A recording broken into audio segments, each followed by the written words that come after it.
বামফ্রন্ট সারা জীবনই নিজেদের সেকুলারিজম প্রমাণ করার জন্যে অনেক কিছু করেছে। পশ্চিমবাংলায় তার প্রমাণ আমরা দেখেছি। বিকাশ রঞ্জন ভট্টাচার্য ধর্মতলায় গরুর মাংস খেয়ে নিজেকে প্রমাণিত করেছেন যে তিনি হিন্দু হওয়া সত্ত্বেও গরুর মাংস খেতে পারে। কিন্তু আমরা কোনো জায়গায় দেখিনি যে মোহাম্মদ সেলিমকে শুয়োরের মাংস খেয়ে উনি প্রমাণিত করেছেন সেকুলারিজম। এই জায়গা থেকে দাঁড়িয়ে বামফ্রন্ট কোনো দিনই সেই হিন্দুত্বের মধ্যে যে বিভাজন সেটা সব সময় করে এসেছে এবং চালিয়ে যাচ্ছে। পশ্চিমবাংলায় দাঁড়িয়ে তারা হিন্দুদের বাঙালি এবং হিন্দিভাষীর মধ্যে তুলনা করছে, অথচ আন্তর্জাতিক ক্ষেত্রে ভিগুর মুসলমানদের গিয়ে তারা কোনো সেকুলারিজম মধ্যে তাদের বিভাজন করতে পারেনি। তাই বামফ্রন্ট আগামী দিনে ভারতবর্ষের ইতিহাসে যে জায়গায় ছিল, এখন দেখতেই পাচ্ছেন পশ্চিমবাংলা থেকে বামফ্রন্ট কোনো আসনের অধিকারী হয়নি।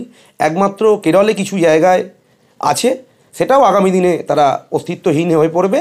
এবং এই যে 2024 যে আমরা লোকসভা ভোট দেখলাম, যে বামফ্রন্টের যে সিটের সংখ্যা আমরা দেখেছি, আগামী 2029 যখন নরেন্দ্র মোদীজির নেতৃত্বে বিজেপি আবার সংখ্যাগরিষ্ঠতা আসনে থাকবে, তখন ভারতবর্ষ থেকে বামফ্রন্ট মুছে যাবে। কিন্তু তাদের নেতারা তো বলেন মাঠে ময়দানে শুধু সিপিএমের বা বামেদের লোকেরাই রয়েছে। আপনি তো মাঠে ময়দানে রাজনীতি করেন, দেখতে পান, আছেন তারা? দেখুন, তারা তো মাঠে ময়দানে যেটা রাজনীতি করেন, যেটা বলছেন, তারা ভুল কথা কিছুই বলছেন না। তারা মাঠে ময়দানে থাকেন, কিন্তু তারা সেট আপ রাজনীতি করেন এবং নিজেরা তৃণমূলের সাথে সেট আপ রাজনীতি করেন মমতা ব্যানার্জিকে পাইয়ে দেওয়ার জন্য। এবং তার কারণস্বরূপ তারা প্রমাণিত করতে চেষ্টা করেন যে বিজেপি নাকি সেট আপ রাজনীতি করে, বিজেপির সাথে নাকি মমতা ব্যানার্জির সাথে নাকি নরেন্দ্র মোদী, মোহন ভগবতের নাকি খুব দহরম মহরম আছে, ওদের সাথে নাকি ওপর মহলে অনেক সেট আপ, সেই জন্যই আজকে বিজেপি নাকি পশ্চিমবাংলায় আসতে পারছে না। কিন্তু এটা কোনো মতেই নয়।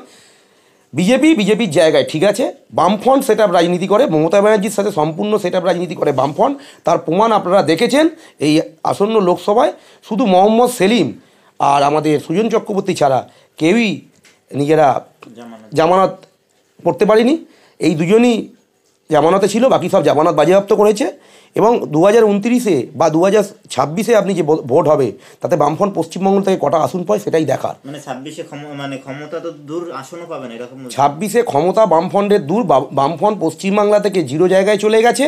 কিন্তু 26 তাদের সংখ্যা কি হবে আমি সেটা এখন বলবো না, কিন্তু আপনারাই দেখতে পাবেন 26 কটা আসন বামফ্রন্ট আদৌ পায় কিনা। এই যে বামেদের এত তরুণ তরুণ মুখ, দীপশিতা ধর থেকে শুরু করে সায়ন ব্যানার্জি, শতরূপ ঘোষ, এত নতুন নতুন মুখ, তরুণ মুখেরা দাপিয়ে রাজনীতি করে বেড়াচ্ছে, তারাও কিছু করতে পারবেন না বলছেন?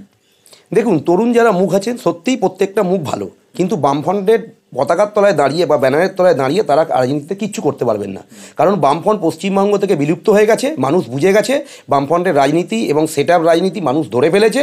মানুষ আর বামফ্রন্টকে পশ্চিমবাংলায় চায় না। তাই যত ভালো ভালোই নেতারা হোক না কেন, ইয়ং যুবতী এবং যুবক যারা বামফ্রন্টের হয়ে কাজ করছেন, সত্যিই তারা ভালো বক্তব্য রাখেন, ভালো রাজনীতি করেন, কিন্তু তারা পশ্চিমবঙ্গের কোনো আঁচড় কাটতে পারবে না। তাদের দিয়ে বামফ্রন্ট পশ্চিমবঙ্গের রাজনীতিতে কোনো আঁচড় কাটতে পারবে না, ভোট আসবে না, কোনো ভোট আসবে না। আপনি লোকসভা ভোটে দেখলেন তো, ভালো ভালো প্রার্থী তারা দিয়েছিলেন, তারা ভোট পেয়েছে, জামানত বাজেয়াপ্ত হয়ে গেছে। একমাত্র মোহাম্মদ সেলিম আর সুজন চক্রবর্তী ছাড়া কেউ আসতে পারেনি।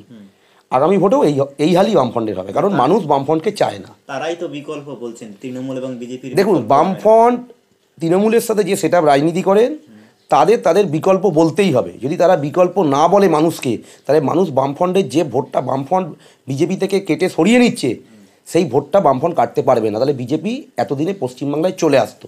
শুধু ওদের সেট আপের জন্যে, কথাবার্তা, ওদের মমতা ব্যানার্জির সাথে যে আন্ডারস্ট্যান্ডিং, তার জন্যে বামফ্রন্ট যে মানুষকে বোঝানোর চেষ্টা করছে আমরাই বিকল্প, বিজেপির কোনো বিকল্প নেই, বিজেপি পশ্চিমবাংলায় আসতে পারবে না।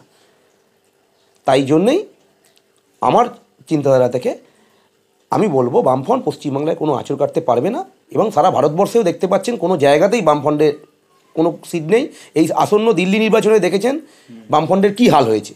শুধু কেরল বাদ দিয়ে আর ভারতবর্ষের কোনো জায়গাতেই বামফ্রন্টের অস্তিত্ব নেই।